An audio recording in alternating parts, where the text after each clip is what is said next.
Donnie and Dolly. The team is supported by ableauctions.ca. Closing your business? We can help. 10 o'clock in downtown Vancouver. We're in the Paul Carson studio. It's Donnie and Dolly, the team on check. Now, normally I'd go through the introductions in this studio. Derek's here, Ryan's here, Rick's here, but look who's joined us. It's Elliotte Friedman from Hockey Night in Canada, the 32 Thoughts podcast, our friend. Welcome to our humble studios. Okay, what kind of neighborhood am I in? I walk around, the first thing I see is the dirty apron. It fits for the two of you guys. It does. There's a lot of names for this place as well. Yeah. We can't mention them on the air. I gotta say, it's a beautiful studio. Oh, it is. It is. This is where we're going. This is a great setup. Yeah. Great setup. It's extremely comfortable. Mm-hmm. I got to ask you this. You told me just moments ago, and I know your relationship with Canucks Twitter, that you went to the game last night, Vegas and Vancouver, and we'll deal with that game in a second and big comeback for the Canucks last night. We'll do that in our next segment. But you were in and amongst the people, talking to them, dealing with them. What was that like? You must have heard all sorts of things last night. Well, it's fun. I had a friend from Vancouver who was at the game, and I met up with him in the second intermission. And you're walking through, and I love like the Canuck fans. They're dynamite. Like for all the battles we've had over the years, they're dynamite. And I'm here for the telethon, and their generosity at the telethon is unparalleled, and that's all that matters at the end of the day. Yeah. I'll let everybody take all the shots at me that they want if they're going to donate to the telethon. I got no problem with that. But there were some good lines. Like one guy, he works in the, I think he was an usher. He said to me, Elliotte, what's Don Taylor up to these days? And I'm like, what? I'm like, Google Donnie and Dolly. He's on every day. Come on. And he's like, really, Donnie? Yeah. He goes, he put it down on his phone. I hear that a lot. I'm going to go look at that. And then one other guy says to me, he says, Elliotte, tell me the truth. Does Rick Dollywall really know anything? And I'm like, Rick Dollywall is the most plugged in guy in Vancouver, man. So it was good. You guys have your fans out there. There's no question. Except for the guy that doesn't know what we're doing right now. But the thing is, the key is he wanted to know what you were doing. Yeah, okay. Like you are, even if someone thought you were out of the picture, you were not forgotten. That's key. Yeah. That's key. Okay, so you mentioned the telethon there. It's the Canucks for Kids Fun telethon tomorrow, an annual event. Tell us about your involvement. So I'm co-hosting it with Randeep Janda, and Randeep was in Ottawa, I think, yesterday for a pretty big event. Got to ask him about. But, I was talking about this in my radio hit this morning with Merrick. As you guys know, in a city like this and with a team as popular as the Canucks are, and good or bad, everybody's talking about them. Your relationship with the organization can sometimes go like that. Yeah. So we know. But the one thing I have always appreciated about them is even when it's been strained a little bit, since I started doing it, I think 5 years ago, they've never wavered on we'd like to have you as part of it. Yeah. So I think that's really important that. Like I said, the people here are incredibly generous. Mm-hmm. In the years I've done it, I think the lowest number we had was something like 550,000. Yeah. Like, that's phenomenal. So I always appreciate that. But look, like the Canucks for Kids Fund charity does a lot of great things. They sent me the videos for the show. Mm-hmm. I won't look at them. I always watch them live. I want to see them. And it's amazing. Like, you get people who come on the show and they're very emotional. They see these videos and they get very emotional about how much help they got. The community is very involved. A lot of the Canucks wives and partners, they're very involved. I really love coming out here for that, and I love being a small part of what they do. You can tell the people who run Canucks for Kids, they really care. They really care, and they do a great job. All right, Elliotte, you saw the game last night. Your thoughts? That was a big win for the Canucks. First time they've beaten a playoff team, the first time in 7 tries. I hadn't read that coming into the game at all. And no Canucks Twitter had pointed that out. I was unaware of that statistic heading into the game last night. I thought, look, I was probably like a lot of you. It's 2 minutes, it's 2-0 a few minutes in, and you think the game's going to end 10-0. And the power play gave them some life, and I thought they played really well. Like that, there's players missing. Like there's no Demko, there's no Pietrangelo, there's no Stone, so both teams have guys missing. But Like, that's a playoff game. You're gonna have games like that in the playoffs that in the first 10 minutes you look like you're gonna get blown out of the building. Okay. So what are you gonna do? Are you gonna mail in the next 50, or are you gonna find a way? And they found a way. I thought Hughes was great. I thought Garland was great. I thought Miller was great. I was telling the story this morning that I thought Seelov's really battled back because I was worried for him early in that game. Big time. But I was sitting next to the scouts, and there were a couple guys there really raving about Pettersson, the defensive zone, late in the game. Like, he made a couple plays, and I asked them about it afterwards, and they said, look, like, there were a couple plays where if you go back and you watch it, it doesn't look like a great play, but what it is they were in trouble, and he kind of got the puck or made plays that maybe didn't get it out, but eased the pressure so they could reset. And like they said, like, you can see Pettersson is really starting to learn how to lean on people a bit more, use his body even more. They said, look, like, I know Pettersson isn't scoring, and people have a bit of angst about that now, but he had a couple plays with a 1-goal lead late in that game last night. And I thought the whole Garland thing was great. Like, the fans with Garland and the shirts with Garland.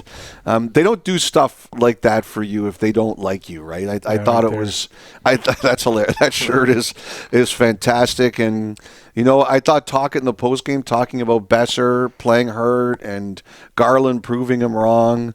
Like, at this time of the year, a lot of things go wrong. So what are you going to do to make it right? And that was a great example. You play like that, you have nights like that, more often than not, you're going to be in a really good place. All right, one thing you do better than anyone else, Elliotte, is contracts and what's going on, who's signing where, who's being traded where. Hronek, Joshua, any updates on those two guys? I don't. Like, I was asked about that yesterday on the radio. Aren't you supposed to do that, Rick? I got some stuff. First of all, Rick knows more than I do. I will concede that when it comes to the Canucks, Rick is the guy. I always say that. Rick, I'm just under the impression that with the Canucks right now, there's more important things we have to deal with right now, and unless people are willing to move where the Canucks want to go, then they're going to punt everything until after the season. Yeah. And so I think that's kind of where it is. And also, don't forget, like, this is the most important thing. The Rick Tocchet and Jim Rutherford and Patrick Alvin and everybody else, they're going to make a lot of determinations based on what happens over the next month to 2 months. So, if they wait to lock in some guys to see how they do over the playoffs, I think they're perfectly okay with that. And it could also tip things one way or another. A good playoff means, all right, we know we've got to bend to keep this guy. A bad playoff could mean, you know what, you're slotting down our list of people that we can keep. But I do think they want to keep this band together as much as they can. Do you have any read? And I can't remember a year like this with so many teams in contention. Do you have a read on who's going to win the Stanley Cup? Do you have any idea at all? I think last week you said you felt the Stars were the best team. I do think 2 weeks ago people were talking about the Panthers being the best team. Do you have any read on it at all? I do think 1-20. The Stars are the deepest team in the NHL. Right. I do think that. And now Ottinger's starting to go. Like, that to me, like, if you don't have goaltending, you've got nothing. And that's why I think the Canucks are doing the smart thing with Demko. I have no doubt he wants to play already. But they're like, no. And that's the smart thing to do. I think Dallas is the deepest team in the league. And if Ottinger's going, I think they're the best team. But that doesn't mean they're going to win. Yeah. We're going to have... if it looks like now it's going to be Edmonton, Vegas, like, you guys are in really good shape to win. Like, Edmonton, Vegas should be a Stanley Cup final. And it's going to be happening in the first round of the playoffs. Like, it's Winnipeg, Colorado could be a Stanley Cup final. It's going to be happening in the first round of the playoffs. Like, there are going to be Stanley Cup champions, potential Stanley Cup champions who are going to go down in the first round of the playoffs. It's tough to pick. It's a good thing. Like, I only gamble responsible. I don't gamble anything that I am afraid to lose.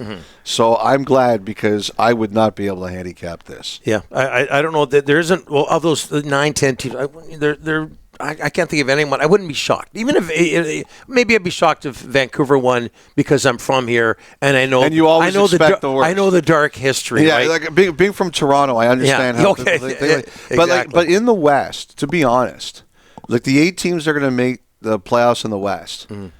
Would any one of them surprise you if they won the Stanley Cup? No. Like, there was a different time, levels, but no. Yeah, there was a time like 2 months ago, Nashville, they're not going to win the Stanley Cup. But now I wouldn't be surprised if they won it. Like, all 8 of those teams could win the Cup. In the East, I think there's a team or two that's going to make the playoffs. You're going to be like, no way. But in the West, they're all good. And that's good for the NHL. That's good. It's going to be, you know what it's going to mean. Like the first round of the playoffs are always the craziest in a good way, but on social media they're insane. Like anything I say on the air, it's a disaster. Anything. Okay, you've brought Canucks Twitter up a couple of times already in this conversation. What are your thoughts on Canucks Twitter? We know there's a lot of nut bars on there. You and I talk about it all the time. But when you put Canucks Twitter up against the rest of the league, how does it compare? You guys are the most passionate. It's not even there close. You go. It's like it's first, and then there's everybody else. It's true. Like more so than the Leafs. Oh yeah, not the same. Really, not the same. You really, you guys. Now, the one thing I Montreal's a little different, but I don't. Like my French is okay, but I don't understand everything that's being said to me. But there's nothing like Vancouver. And first of all, for the most part, I say that in a good way, because if it isn't for passionate people like that, none of us have jobs. Yeah. So I do appreciate it. And like I said, around telethon time, they're always generous. So if you want to insult me and you're willing to donate to the telethon, I'll take it. I'll take that. But the one thing though, Rick, and Donnie, I was talking about this with someone last night. I am really curious to know who's behind some of these accounts. Oh, we have our suspects. Yeah, we have our suspects. Like I gotta say, we got our suspects. It is like, I do think that there's a little bit of aggregation in some of these accounts, and someday I'm sure someone will get to the bottom of it. But they will. But I say this: the Canucks have the most. There's nothing I say, and I have to say too, there's sometimes I come on, I'm like, I'm going to say this and it's going to be a disaster, and nothing happens, and then I go on and I'm like, nobody's going to care that I say this, and it turns into a fiasco. Like you have no control over what's going to happen in these. Are you saying there's not a Taj in Toronto? There's I have to say there's tough fans in Toronto, and there's some that are really pointed, but there's something about, like, Vancouver is supposed to be the most relaxed place, and BC is supposed to be the most relaxed province in Canada, but I guess all the angry people are on Twitter, and all the other ones are relaxing outside. Anybody who thinks that should Google 94 riots and 2011 riot, and you'll find out what we're talking about. I remember. I want to ask you this before we let you go. Sure. Because I know you're a busy man. No, I just got to go to practice. No big deal. I don't know everything about your background, but do you pinch yourself? You're on Hockey Night in Canada. Donnie, we could have to have real jobs. Like we're very lucky to do this. I recognize how fortunate I am. I mean, people have asked me before, what would you be doing if you weren't doing this? And I'd be a lawyer, and I'd be miserable. That would be my answer.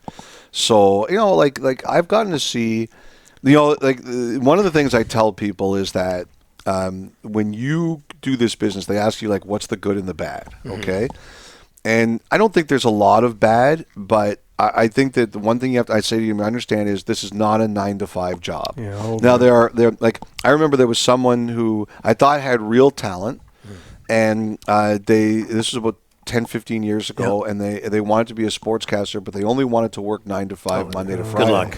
Good luck. And you know what? And they said, because having a family and being around was important to them. And I said, I'm not criticizing you. If that's important to you, and it should be, then I'm all power to you, and you do that, but you can't do this job. You will not be as successful in this job as you want. So that's one thing I tell them.